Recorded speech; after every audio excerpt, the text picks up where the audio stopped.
Setelah sempat menjadi buron 11 hari, akhirnya IS tersangka pembunuh gadis penjual gorengan Nia Kurniasari di Padang Pariaman, Sumatera Barat berhasil diringkus kepolisian pada Kamis 19 September 2024. Tersangka ditangkap saat bersembunyi di atap rumah kosong yang berada di Nagari Kayu Tanam. Polisi juga dibantu warga mengepung rumah yang menjadi tempat persembunyian IS. Proses penangkapan berlangsung tegang dan sempat terdengar suara tembakan dari lokasi kejadian. Hingga akhirnya IS dipaksa turun oleh petugas kepolisian melewati tangga. Terlihat IS tampak pasrah dan tidak melakukan perlawanan saat diamankan oleh petugas kepolisian.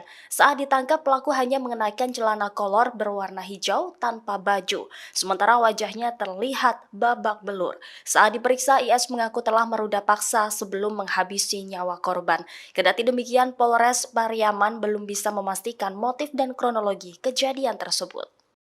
Download Tribun X sekarang, menghadirkan lokal menjadi Indonesia.